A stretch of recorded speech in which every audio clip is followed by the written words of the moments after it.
everybody. My name is Carla Gannon and I'm a middle school art teacher in Strongsville, Ohio. Today I'm going to be showing you how to make your own graffiti letters, and I will show you two different ways to do it with different supplies. First, you'll need a white sheet of paper and a pencil with an eraser. Next, you'll need a chisel tip Sharpie. I prefer this, it's the largest one for the nice thick black lines. If you're going to do a chalk pastel, such as this one, I use these colored chalk pastels. They blend very well.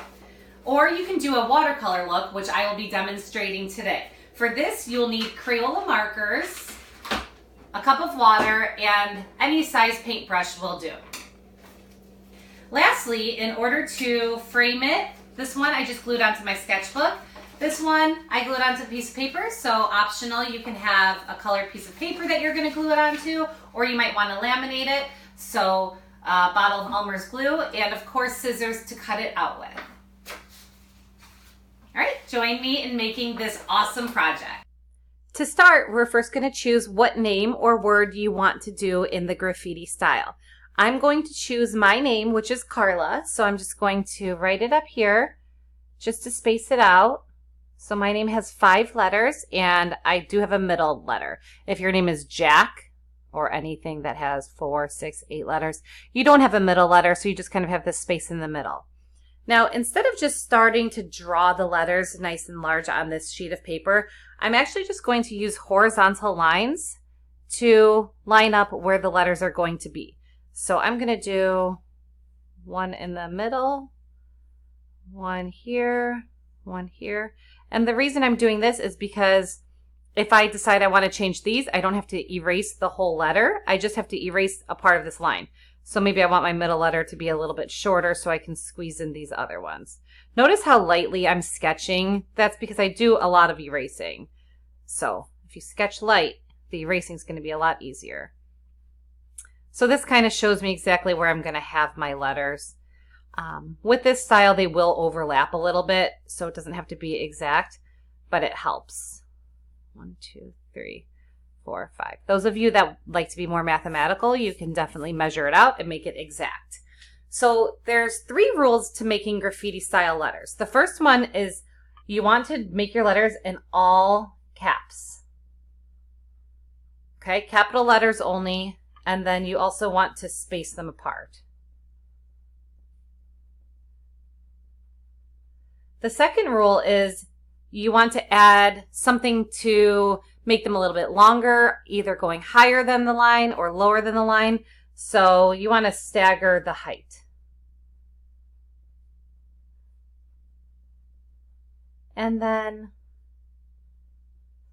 lastly, you want to add something to the tops and the bottoms. So I say you can add a foot or maybe a hook.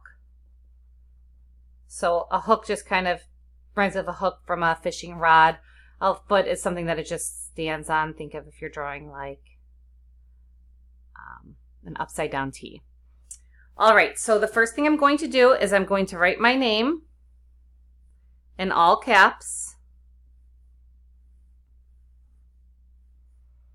And they're spaced apart.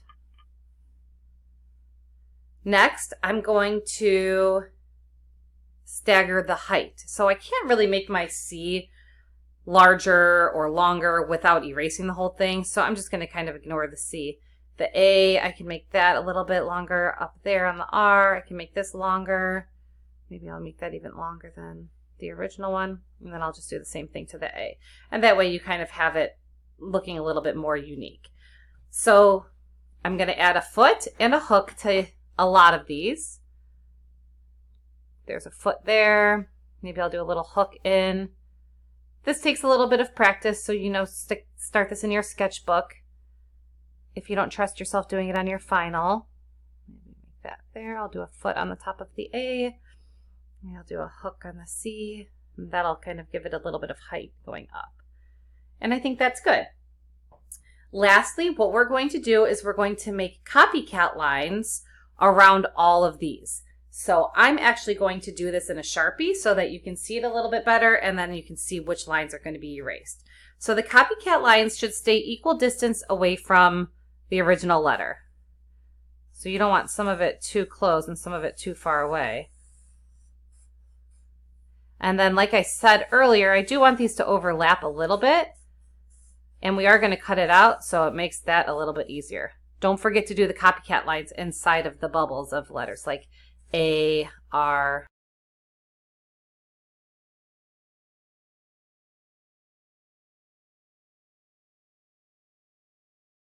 So once you have that outline, you can go ahead and erase these original lines. Again, sketching light really helps you to erase it so you can't see the lines and you don't waste your whole eraser.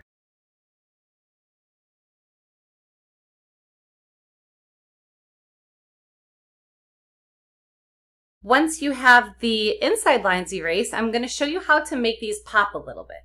So using the chisel tip Sharpie, I'm going to create a shadow on the right side of each letter. So I'm actually going to write it here so that we remember, because sometimes you get confused when you're doing this. So the shadow is going to be on the right side of each letter and each part of the letter and the top.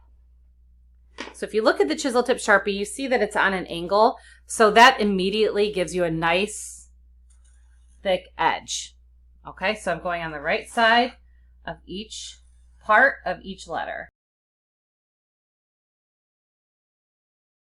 Now that I finished making this look three-dimensional, I'm going to go ahead and add some color to it. So there's a couple different ways you can add color. You can just do designs with markers if that's what you want to do. You can also use chalk pastels to make a really quick and effective shading on here. I'm going to show you how to use Crayola markers and then blend them with watercolors. So I'm going to use a color scheme that's going to blend well together. So I'm going to go with some cool colors. So I'm going to do a light blue, a dark blue, and then a violet.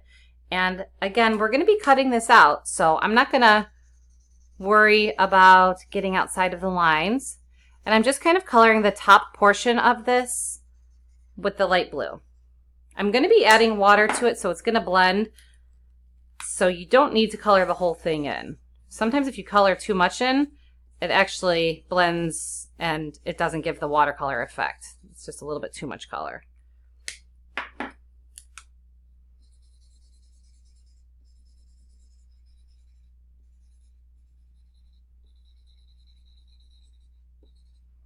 And then maybe I'll do a gray for the bottom. It should blend a little bit with the purple. And now I'm going to pause this so that you can go get a cup of water and a paintbrush. The next step is to add water to this. So I have a water cup and a paintbrush. And since this is going to be cut out, I'm not going to worry about going outside of the lines. I'm going to do all of the light blue first. And I'm kind of just painting the same direction that I used when I was using the marker. Then I'll go down to the darker blue. You can already see it starting to blend together. And the cool thing is, as it dries, it continues blending and blending. So it'll look different from right now while it's wet to when it dries. The colors will change a lot. It's pretty cool to see how it happens. And once I finish doing this, I'm going to pause it again and let it dry. And then you can see the finished project.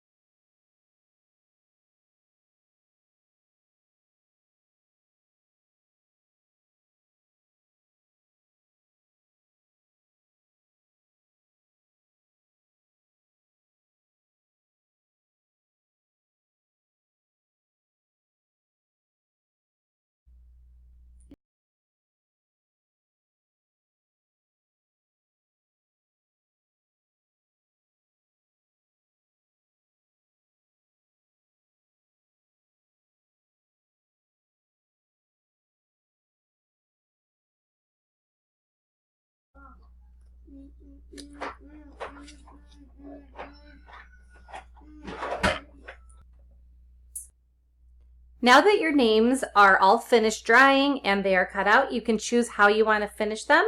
Maybe you would like to mat them on a colored sheet of paper. So if you have a variety of paper, you can kind of test them out and see what you like. I've also done this where you can use it as a cover for a sketchbook or anything else. And the cool thing with mine is if you don't connect all your letters like I did, then they come separate and then you can kind of overlap them if you need to. So if you want to put them on a sketchbook, you can do that. Tuck the edges under, glue them. And another option would be just to take this and take it to an office supply store and have it laminated. You could hang it on your door, hang it in your locker, whatever you want. Thanks for joining me today. I hope you made a cool design and you can use these skills to decorate any word, anywhere. Have a good one.